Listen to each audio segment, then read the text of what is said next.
I'm remaking this portion of the video because the shirt that I previously did, I used hot water and I did not like the way that came out. I don't know why I changed things, you know. Cold water mist is the way that I like to do things because the cold water lets the dye travel deep into the fabric and create nice crisp lines. Hot water, what people usually call hot water immersion, I think.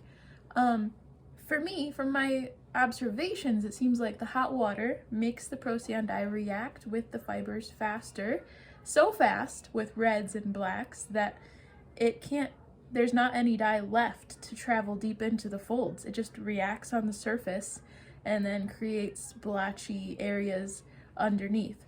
It creates blotchy lines. I don't like that. So I'm gonna do this again, and this time I'm going to apply greens, yellows, and blues to the shirt. I'm going to thoroughly rinse that into the shirt so that it will seep under the lines, and then I will rinse it a little more to get some of the blue out between the lines. It will be like a pale color, a palish blue, yellow, green. And then when that is pale, I can put other colors on top of that and it will just read as the color that I put on top of it. It doesn't matter that it's a slightly pastel blue underneath. That won't read at all in the final shirt. So that's what I'm gonna do. I'm gonna sprinkle on soda ash lightly several times to keep replenishing that because it's gonna keep washing out. That's why pre-soaking is not going to work with this. You have to keep applying more of the soda ash. The shirt is dry. I pre-washed and dried it and then tied it up. And I'm just going to very slightly mist it so that the dye will have something to stick to. But I'm going to thoroughly cover it in powdered dye that is mixed with soda ash. For the clumpier dyes, mix a little bit of soda ash in there and then it will sprinkle a little easier. I use seasonings run out, just go ahead and put dye and soda ash in there. This I mixed red and yellow together because it seems to make the red more vibrant, to have some yellow in there. Yeah, that's it, let's go.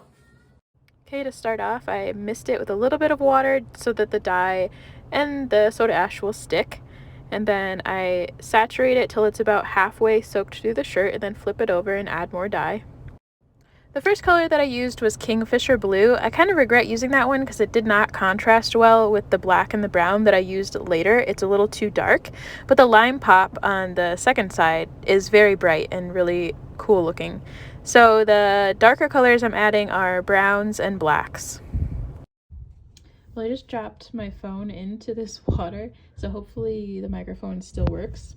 But anyway, the reason I do this hot water soak is because it sets the color. I leave it in here for about an hour, and it also smooths out the color because I don't want to have undissolved dye sitting there making one spot super dark. I want it all to be like smooth and creamy, and the water does bleed out some of the dye and it kind of makes like a light ray sort of effect.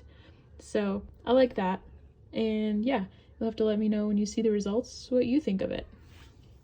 I feel very torn about this shirt. I love the variation of the blues and greens within the lines, and even the light effect is cool, but when I zoom out, I think the whole thing looks kind of chaotically ugly.